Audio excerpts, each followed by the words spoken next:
You feel out of control. Your thoughts race. Your money disappears. Your mood swings like a pendulum. Here's the truth. You're not broken. You're just untrained. Control isn't something you're born with. It's something you build. The Stoics mastered something most people never learn. True power comes from controlling what's within your control. Today, I'm showing you 7 daily habits that will give you unshakable control over your mind, your money, and your mood. Marcus Aurelius controlled an empire, but first, he learned to control himself.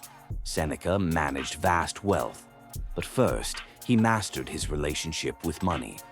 Epictetus transformed his emotions, but first, he built daily practices that made transformation inevitable.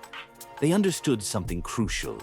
Control is built through habits, not willpower.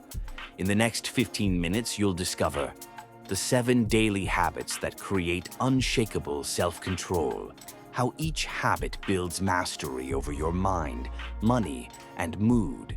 The Stoic framework for making these habits automatic. Because here's what I've learned. People who seem naturally disciplined aren't special. They just have better systems, and systems can be learned. Let's build yours. Habit 1. Morning reflection. Control your mind. How you start your day determines how you live your life. Every morning, Marcus Aurelius wrote to himself, not about what happened yesterday, about what should happen today. This wasn't journaling. This was mental programming. Your mind is either your greatest ally or your worst enemy. Morning reflection ensures it stays an ally. Here's what most people do. They wake up and immediately check their phone. They let the world program their mind before they've even gotten out of bed. That's backwards. You should program your mind before the world gets a chance to. Morning reflection gives you that chance. Spend 10 minutes every morning asking yourself, what kind of person do I want to be today? What challenges might I face, and how will I respond? What am I grateful for right now? This isn't positive thinking. This is strategic thinking. You're setting your mental framework for the day. Marcus Aurelius wrote, when you wake up in the morning, tell yourself, the people I deal with today will be meddling, ungrateful, arrogant, dishonest, jealous, and surly. He wasn't being negative. He was being prepared. When you expect challenges, they don't throw you off balance. I started this habit 3 years ago. Every morning I write 3 things. One challenge I might face today and how I'll handle it. One person I'm grateful for and why. One way I want to grow today. This simple practice transformed my entire day. Instead of reacting to whatever happened, I was responding from a place of clarity. Morning reflection doesn't take long, but it gives you control over your entire day. Your mind is programmable. Make sure you're the one doing the programming. Habit 2. The daily budget review. Control your money. You can't manage what you don't measure. Seneca was one of the richest men in Rome, but every day he practiced voluntary poverty. Not because he hated money, because he understood it. Money is a tool, but tools can become masters if you're not careful. The daily budget review ensures money stays your tool, not your master. Here's what most people do with money. They spend it without thinking. They check their account when they're forced to. They hope everything works out. That's not financial control. That's financial chaos. Control comes from daily awareness. Every evening, spend 5 minutes reviewing. What did I spend today? Was each expense aligned with my values? What can I do better tomorrow? This isn't about being cheap. It's about being conscious. Conscious spending leads to financial freedom. The Stoics taught that wealth isn't about having more. It's about needing less. When you track your spending daily, you discover how little you actually need. You also discover where your money is really going. I was shocked when I started this habit. I thought I was good with money, but I was spending $200 a month on things I couldn't even remember buying. Small, unconscious expenses were bleeding me dry. The daily budget review stopped the bleeding. Now every dollar has a purpose. Every expense is intentional. This habit doesn't just control your money, it controls your relationship with money. And that relationship determines your financial future. Habit 3. The evening examination. Control your mood. The unexamined day is not worth living. Seneca ended every day the same way, examining his actions, thoughts, and emotions, not to judge himself, to learn from himself. Your mood isn't random. It's the result of your thoughts, actions, and reactions throughout the day. The evening examination helps you understand those patterns. Here's what most people do. They end the day by scrolling their phone or watching TV. They go to sleep without processing what happened. Then they wonder why they keep repeating the same emotional patterns. The evening examination breaks those patterns. Every night, spend 10 minutes asking, what went well today and why? What didn't go well and what can I learn from it? How did I handle my emotions and how can I improve? This isn't about perfection.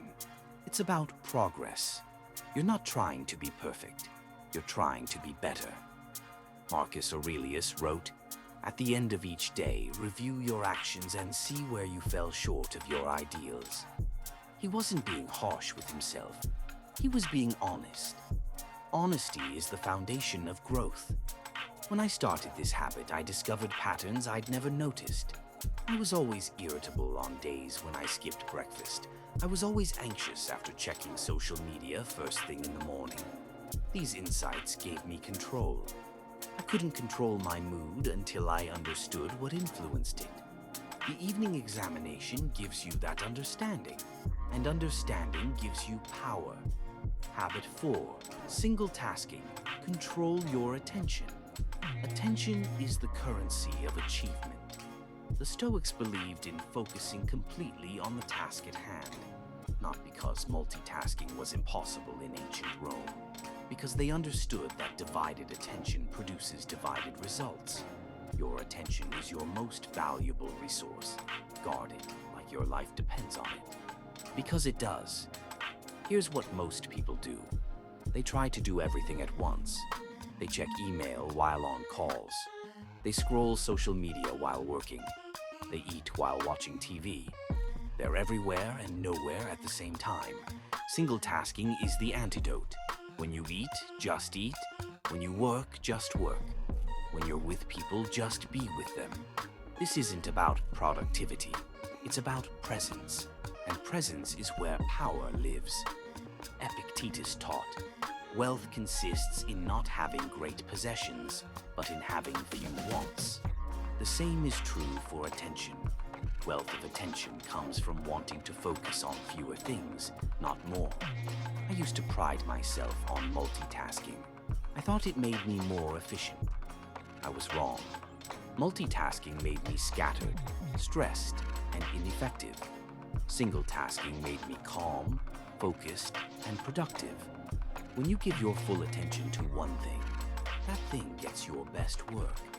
When you divide your attention among many things, everything gets your worst work.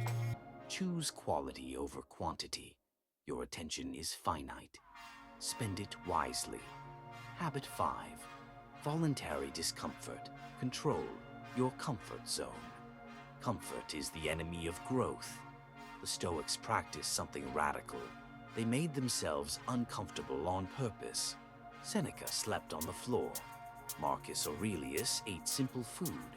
Epictetus embraced hardship. Not because they were masochists, because they understood that comfort makes you weak. Voluntary discomfort makes you strong. Here's what most people do. They avoid discomfort at all costs. They take the easy path. They choose convenience over character. Then when real discomfort comes, they crumble. Voluntary discomfort prepares you for involuntary discomfort. It builds resilience before you need it. Practice small discomforts daily. Take cold showers. Skip a meal occasionally. Walk instead of driving. Sit on the floor instead of the couch. These aren't punishments. They're training. You're teaching your brain that discomfort won't kill you. And when your brain knows discomfort is survivable, you become fearless. I started taking cold showers 3 years ago. The first week was torture. But something amazing happened. Everything else became easier. Difficult conversations didn't seem so scary. Challenging workouts felt manageable. Stressful situations became opportunities. The cold shower was training for everything else. When you can handle voluntary discomfort, involuntary discomfort becomes manageable. This habit doesn't just control your comfort zone, it eliminates it. And without a comfort zone, you become unstoppable. Habit 6. Gratitude practice. Control your perspective. Gratitude turns what you have into enough. Marcus Aurelius was the most powerful man in the world, but every morning he wrote about things he was grateful for, not because his life was perfect, because gratitude made it feel perfect. Your perspective determines your experience. Gratitude is how you control your perspective. Here's what most people do. They focus on what's missing, what's wrong, what's not working. This creates a scarcity mindset. Scarcity makes you anxious, desperate, and reactive. Gratitude creates an abundance mindset. Abundance makes you calm, confident, and proactive. Every morning, write down 3 things you're grateful for. 1 thing about your circumstances, 1 thing about a person in your life, 1 thing about yourself. This isn't about ignoring problems. It's about seeing solutions. When you focus on what you have, you see opportunities to build on it. When you focus on what you lack, you only see obstacles. The Stoics taught that happiness doesn't come from getting what you want. It comes from wanting what you have. Gratitude is how you want what you have. I used to wake up thinking about everything I needed to do, everything that was wrong, everything that was stressing me out. My days started with anxiety. Now I wake up thinking about everything I'm grateful for. My days start with abundance. Same life, different perspective, completely different experience. Gratitude doesn't change your circumstances. It changes your relationship with your circumstances, and that changes everything. Habit 7. Daily learning. Control your growth. The mind that is not fed daily becomes weak. Seneca read every day. Marcus Aurelius studied philosophy daily. Epictetus never stopped learning. They understood that growth isn't automatic, it's intentional. Daily learning is how you stay ahead of stagnation. Here's what most people do. They stop learning after school. They consume entertainment instead of education. They let their minds atrophy. Then they wonder why they feel stuck. Your mind is like a muscle. Use it or lose it. Daily learning keeps your mind strong. Spend 30 minutes every day learning something new. Read books that challenge your thinking. Listen to podcasts that expand your knowledge. Take courses that build your skills. This isn't about becoming smarter. It's about staying curious. Curiosity is the antidote to boredom, depression, and stagnation. When you're learning, you're growing. When you're growing, you're living. The Stoics believed that wisdom was the highest virtue. But wisdom isn't something you achieve once. It's something you pursue daily. Every day you don't learn, you fall behind. Not behind others, behind yourself, behind who you could become. I used to think learning was something you did in school. Then you graduated and got on with real life. I was wrong. Real life is learning. The moment you stop learning, you start dying. Daily learning doesn't just control your growth, it guarantees it. And growth is what makes life worth living. Here's what we've covered. Morning reflection controls your mind by programming it for success. Daily budget review controls your money by making spending conscious. Evening examination controls your mood by revealing emotional patterns. Single tasking controls your attention by focusing it completely. Voluntary discomfort controls your comfort zone by eliminating it. Gratitude practice controls your perspective by creating abundance. And daily learning controls your growth by making it inevitable. But here's the deeper truth. These habits don't just give you control, they give you freedom. Freedom from reactive thinking, freedom from financial stress, freedom from emotional chaos. The Stoics understood that true freedom comes from self-mastery, and self-mastery comes from daily habits. Marcus Aurelius wrote, "You have power over your mind, not outside events. Realize this, and you will find strength." These 7 habits are how you exercise that power. They're how you take control of your mind, your money, and your mood. Start with one habit. Master it. Then add another. Don't try to change everything at once. Change one thing at a time, but change something today. Because the person you become is determined by the habits you build, and the habits you build determine the life you live. Which of these 7 habits will you start with? Share in the comments. Let's build accountability together. If this gave you a roadmap for taking control of your life, subscribe for more Stoic strategies that actually work. Because control isn't something you're born with, it's something you build. One habit at a time. Remember, you can't control what happens to you, but you can control what you do about it.